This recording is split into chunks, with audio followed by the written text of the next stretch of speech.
Welcome back once again, ladies and gentlemen. This is the Creator Entrepreneur Podcast. We're all about ideas, influence, impact, and true income. And today we have a gentleman who took a significant risk in life, and it turned out very well. In fact, he is the living example of a creator entrepreneur who became a man of the encore years. And you'll love his story. You'll hear it right here. The program begins right now.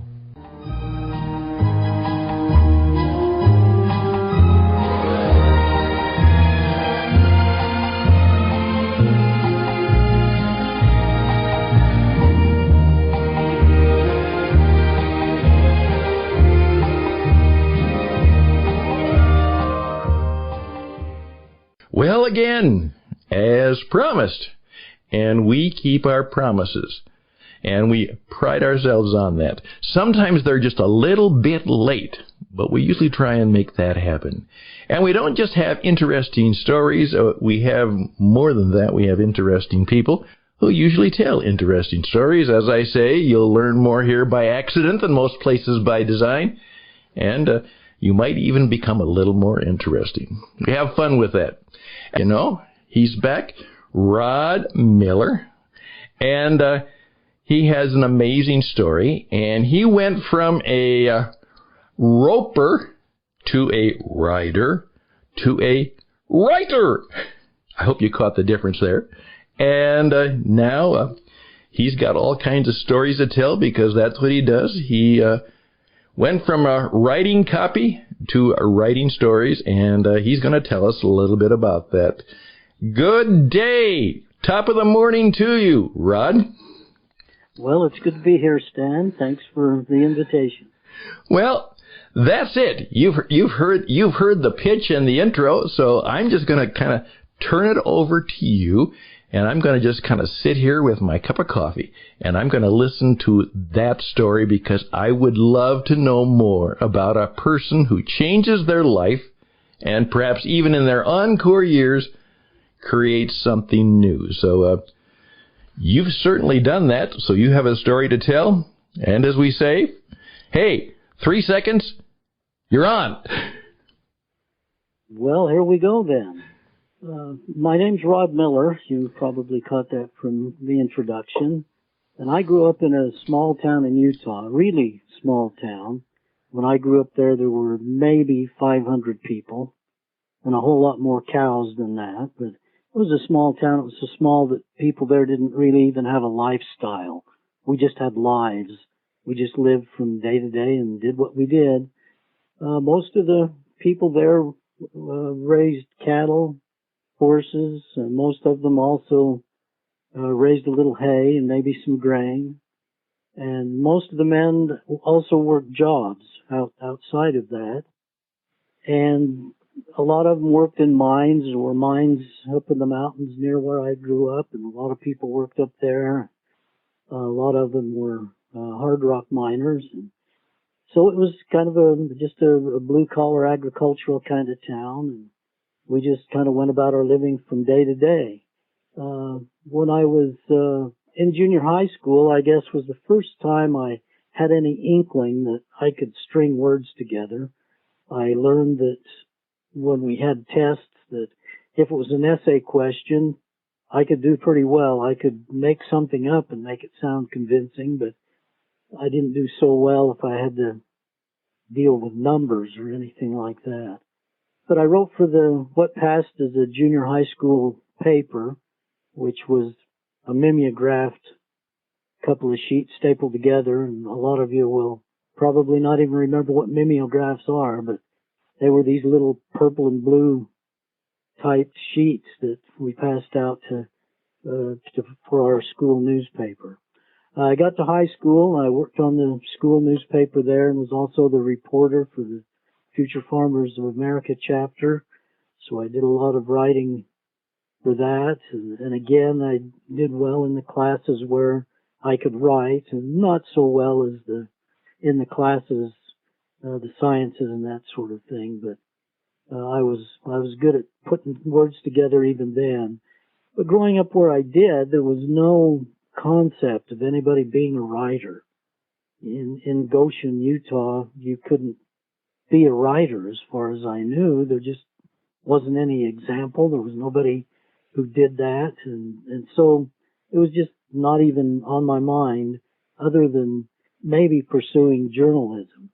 So I went off to Utah State University and enrolled in agriculture and journalism classes, deciding I'd be an ag journalist and write for some farm magazines and some ranch magazines and that sort of thing. While I was there, you had to, in journalism, you had to choose a sequence to specialize in, and for some reason, I chose broadcasting, and I have no idea why other than radio and television. They were these intriguing things that happened far away. Used to stay up late at night at home listening to AM radio stations from Oklahoma and New Mexico and California and Chicago. But this was mystery, and I didn't understand how it worked at all, so I thought maybe I'd learn something about it. And I did, and I ended up working in the control room in the campus radio station back when National Public Radio was brand new. And I also got a job later working in a commercial AM radio station downtown in the city where I went to school, and did that for a few years and enjoyed that. I graduated from college finally and ended up I worked for the university for a year in their radio and television broadcasting service. Ended up getting a job in a small television station in Twin Falls, Idaho. And I was working there in master control, running the air shifts and directing newscasts and directing interview shows and recording commercials and all that sort of thing. And there was a fellow who worked downstairs in the office who left. He'd been down there writing commercials for the local advertisers. And the production manager pulled me aside and said, "You have a degree in journalism, right?" And I said, "Yeah." He says, "So you can write, right?" And I said, "Yeah." And he says, "Well, how would you like to spend half of your time down in the office writing commercials and the other half up in the control room doing what you've been doing?" And I said, "Gee, why not?" And so I started writing commercials. Didn't know first thing about what I was doing, really. But I noticed that the best commercials came from these places called advertising agencies. And it turned out I liked writing these commercials and wanted to be good at it. So I started learning about advertising agencies and what they did and where they were and how they worked. Ended up getting a job at a small advertising agency in another part of Idaho, over in eastern Idaho. And I stayed in that town for, about 5 years, I guess. I worked at the agency for a couple of years, and then the art director I was working with there, convinced me that we should open our own place. And so we did. We went in business with another partner. The three of us opened an ad agency and did that for a couple of years, but we just weren't able to sustain it. And I ended up selling out to another ad agency and worked for them for a while, and then left and went to Reno, Nevada to work. And the art director I'd worked with in Idaho Falls and was a partner with came to Reno. There was an opening, and I talked him into coming over there, and we worked together there for a while. And then I left there and went back to Salt Lake City, and he stayed. And just kind of an interesting little chapter in his story. He worked at the agencies there for a while, but he wanted to be a comic strip artist. And he worked and worked and worked at that, and it took him years to finally get a strip accepted. But for, more than 25 years now, he's been one of the top comic strip artists in the country. His name's Brian Crane, and he does a strip many of you probably be familiar with called Pickles. Yes. Earl and Opal Pickles, an old couple, and all the adventures they go through. But that was my friend and partner, Brian Crane. Oh, my. Yeah. So I ended up in Salt Lake City working in an agency, and I was the copywriter and creative director there, and worked in a few agencies around town. And it turned out that I was really pretty good at the advertising business. They like to give people in advertising like to give awards to other people in advertising for creativity and for doing really kind of breakthrough, unusual kind of effective advertising. So there are a lot of organizations that do these awards competitions, and of course the agencies I was with would enter, and my work won hundreds of awards in local and statewide and regional and national and even some international advertising competitions. So my wall was just papered with award certificates from all the work I had done. And I really enjoyed that work. I got to meet a lot of people and learn a lot of things about business, about how businesses work. We'd go tour the factories or the places for the clients we were working for. I learned how they make great big industrial sized bolts. I learned how to cheat slot machines. Learned all kinds of things about health care and got to watch them doing surgery and things like that. And it was just really an interesting kind of work. And that was really all I did for, the better part of 20 years. Never had any inkling of writing anything else other than radio and television commercials and billboards and brochures, magazine and newspaper ads. And that was really satisfying, and I enjoyed it. But when I guess I must have been about 44, 45 years old, I woke up one morning and just wondered if I could do something else. And I wondered if I could write a poem. So I started trying to write poetry. And of course, having been raised in a cowboy family, and while I was in college, I was a bronc rider for the Utah State University Intercollegiate Rodeo team. Oh my, you really were a writer. Yeah. Oh yeah, I had one really good year in college rodeo and did pretty well and really enjoyed it. But you get married and you grow up and you realize how bad that hurts, and so most of us kind of drift out of it as we get a little bit older. But I really enjoyed my rodeo days and my days working as a cowboy back when I was growing up at home. And so the poetry I wrote was about that. It was about cowboys in the West. And at that time, cowboy poetry had a big resurgence, and it was really popular. And there were some magazines that published poetry, and I started sending them poems, and they started publishing them.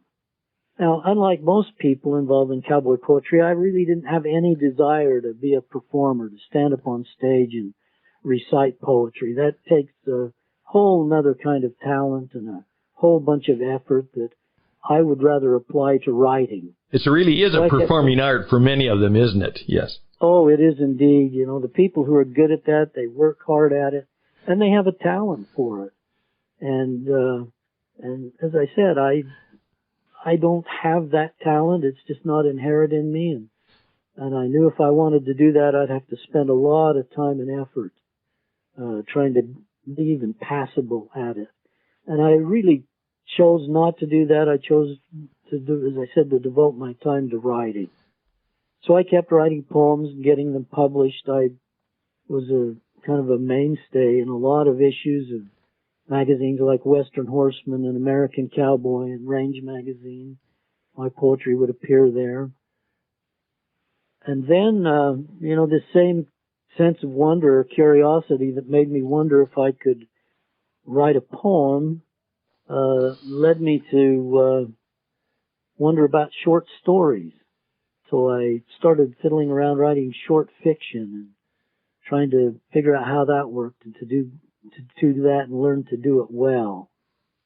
And along in there somewhere, a friend of mine who was a film director and cinematographer, and he had directed most of the commercials. He and I worked well together, and together we made dozens, scores, maybe hundreds of television commercials and short films for clients. And we really worked together well and did a lot of good work.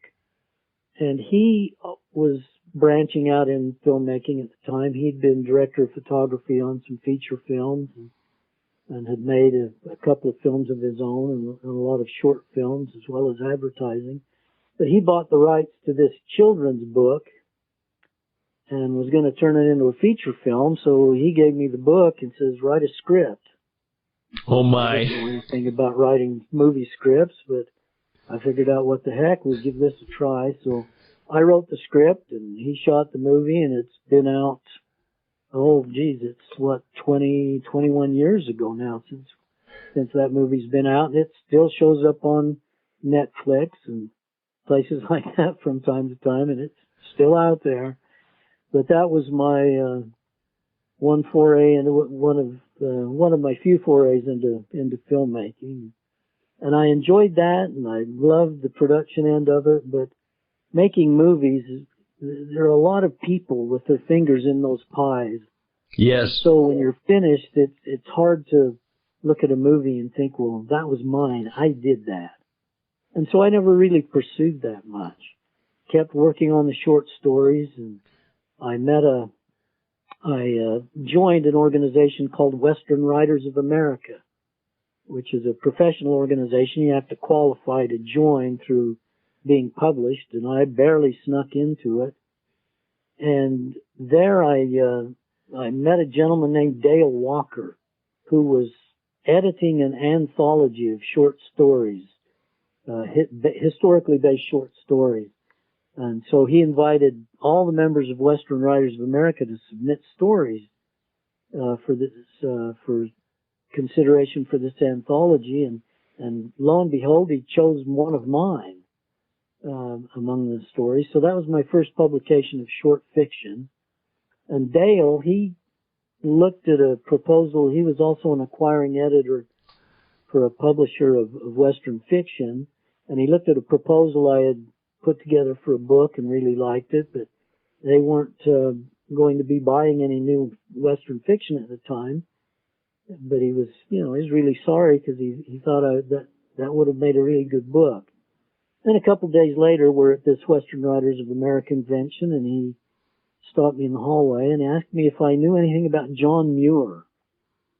And I said, oh, yeah, I know a little, and I told him a story about John Muir, who had been tramping up around in the Sierra Nevada mountains. He was just kind of a hiker and an amateur geologist, did lots of things, very full life. But a windstorm came up, a really big, bad windstorm, really blowing up a gale. And instead of taking shelter, Muir climbed up a tree, got way up in the top of an evergreen tree where the wind was just whipping him back and forth, back and forth. Well, it turns out that I knew more about John Muir than this editor did, and he was really intrigued by that story, and he says, well, I've got a project I'd like to talk to you about. And they were doing this little series of books called American Heroes, which were nonfiction books about different people, different Americans who had done remarkable things. And the fellow they had hired to write a book about John Muir had taken ill and couldn't do it. He was hospitalized. So Dale says, could you do this book? And, what do I know about writing a book? I said, well, sure, I can do that. And I had just a few months to do it in, so I had to do a lot of research and figure out how to write a book, but I pulled it off. It was published, and so that was my first published book, was that book about John Muir. That is an incredible story. Hey, by the way, you are hearing a wonderful story. This is a story by Rod Miller, and you are in tune with the Creator Entrepreneur Podcast. We're all about new ideas, interesting people, kind of helping you be a little more influential because you use your ideas to make an impact in the world. And Rod is one of those persons, and I've loved, Rod, that what has happened is that you keep growing bigger. And I just did a program on, unfortunately, when we get old, sometimes we just get smaller. And you didn't get smaller, you got bigger. And please, listeners, did you find when in his story he decided to make some changes? Usually when most people just want to settle down and leg it out, Rod, you didn't do that, did you? No, I haven't done that yet. That's right. Well, now you got your first book, right? Morning. Yeah. Yeah, it's a new day every morning, and you've got to find something to do with it. That's right. And I've been lucky to find that. Okay, now tell us about now you are a book writer. And tell us about what life and writing is all about right now. We've got about 15 more minutes. Well, maybe about that. Okay, well, let's go. If you're ready for a bunch more babbling, here I go. Here you go. You're on. Well, about the same time that book came out, I wondered if I could write a novel. I did that. And it was published, and it was really strange to go into an airport and go into the newsstands there and see your book sitting on those shelves. And, that really made you wonder what on earth has happened to me. I didn't know I could do this, but I wanted to give it a try, and by golly, here I am, on the newsstand.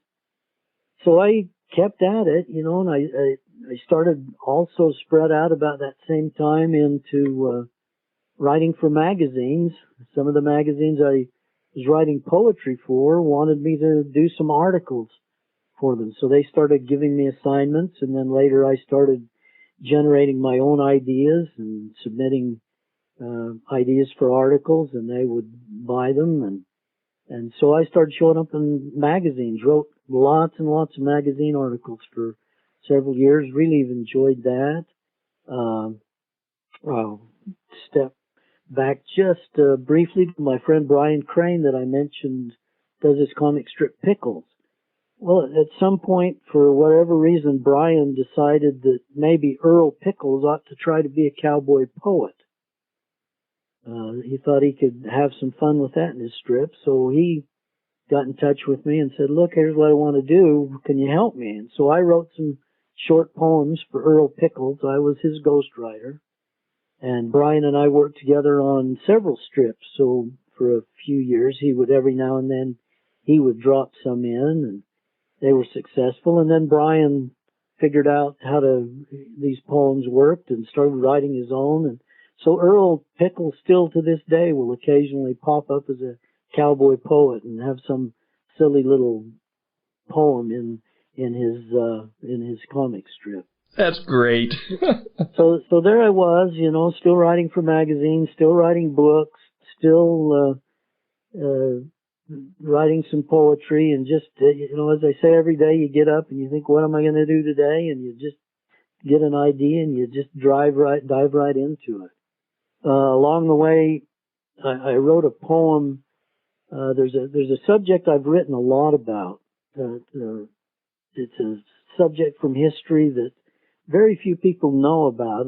In 1863, on January 29th, on the Bear River, up just over the Idaho border into Utah, or over the Utah border into Idaho, the United States Army attacked a winter camp of Shoshone Indians and killed anywhere from 250 to 350 men, women, and children.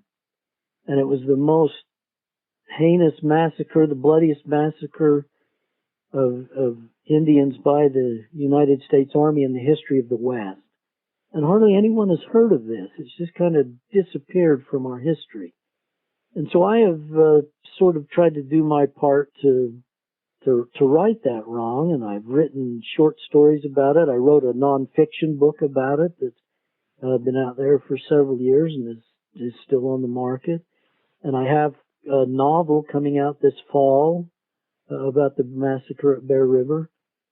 And somewhere along the way, I wrote a poem about it. In fact, I've written several poems about that subject. But one of them really struck me, and I sent it to a friend of mine who's a cowboy singer, a Western singer and songwriter who tours all over the country, and he's recorded, 15, 16 albums to date. And he was really taken with the poem, and he set it to music. And so, now I'm a songwriter. And my goodness, you're a songwriter. Yeah. And Bren recorded this song, put it on one of his albums, and so it's out there. But the best thing about that song is that every year on January 29th, the Northwestern Band of the Shoshone Nation gets together at the site of this massacre for a commemoration ceremony. And it's something that started small and has grown to where hundreds of people attend this thing now. And they've asked Brand for the last couple of years, not this year because of the COVID, they did things differently. It was just a small gathering. But for the 2 years before that, they invited Brand to sing this song at their ceremony. And it's just really touching. I don't, the way Brand put it, it's just really something to sing that song and look into the eyes of the descendants of the people who were killed at that place. And so that, that's really something that you can pay tribute in a sense, I guess, to the Northwestern Band of the Shoshone Nation and the people who have suffered so much in the past, to try to recognize that for them. That is an incredible story. Could you give us the name? I'm gonna go look that song up. The title of the song, which is the same as the title of the novel I've got coming out in the fall about the massacre. The title of the song is "And the River Ran Red." Oh my goodness, what a title! The River Ran Red, and it's by Bran Hill, Brennhill, Bran Hill. And he's a pretty popular cowboy singer. Not a country singer. He's a cowboy singer, yes. But it's out there. I know it's available wherever you get music, as well as on his album. The album's called Rocky Mountain Drifter. That song is on. So as I said, now I'm a songwriter, and I guess to kind of sum up my whole change in career and how it's developed and changed has been kind of a fluke. It was just all founded on curiosity, waking up one day and wondering, can I do this? And giving it a try and putting in the effort to learn how it's done and to do it right and to do it well. And when you do that, you're always able to learn and do something different. You're always growing, I guess, in a sense. That's great. That's right. You grow bigger, not just older. Yeah. And, I don't have to write. I often hear at writers' conferences. I do a lot of presentations at writers' conferences. And a lot of those people say they have to write. It's an obsession. They have to. And I don't really have to. I want to. I want to do it. Some people say writing is difficult. I enjoy it. There's nothing more fun for me than sitting around playing with words. I don't want to play golf. I don't want to go fishing. I don't play video games. I don't really care about going camping or playing fantasy football or any of those other things that a lot of people my age do and people I know. I just want to write. And I love it. I enjoy doing it. And it's resulted, so far I've published 17 books, 3 books of poetry and 4 books of history and a short story collection and 9 novels.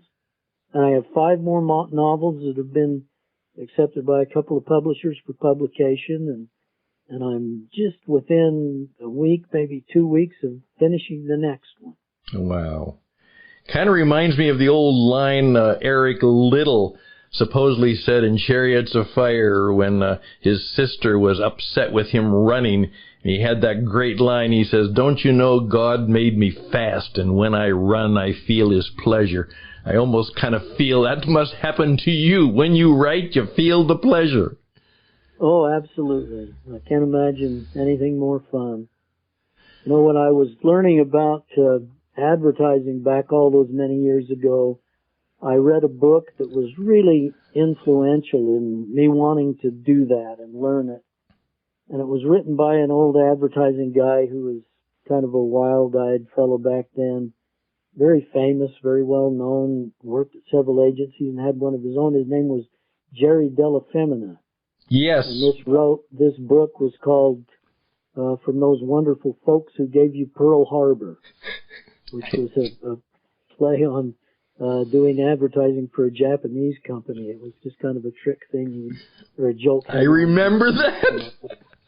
But he had said something in that book that kind of stayed with me all those years, and it applies not only to advertising but to everything else I've done. He said advertising is the most fun you can have with your clothes on. That's right. Yes, he was the character, right?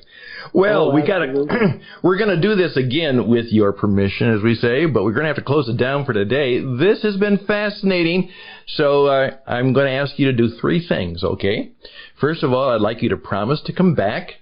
And then second, I'd like you to tell the people how they could get your good stuff. And then I'll give you my third, okay? Go. Okay. Well, number one, I'd be happy to come back if you'll have me. You know, I kind of feel like I just opened my mouth and the words dribble down the front of my shirt. But if somebody can make any sense out of them, I'm happy to come back again. They can find me online. I'm easy to find on there. I have a website. It's writer rodmiller.com. So writer as in writing, and my name, Rod Miller, all one word, .com. And on there, you know, there are information about all my books and links to where you can get them if you want them, and links to a blog that I also do. And there's also another website that you can find on there. It's called rawhiderobinson.com.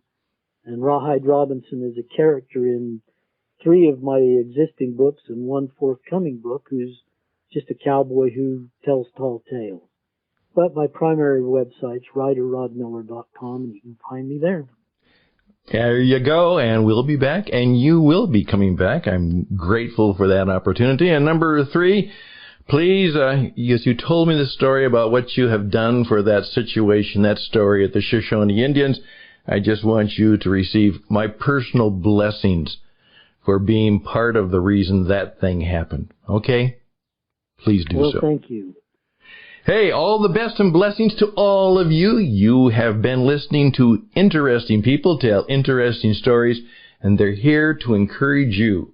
Whatever age or stage you are at, there is something more that you can grow up, grow into, and maybe even achieve some true greatness. So, we'll be back. Take care, ride tall, and stay safe and be smart. Bye for now.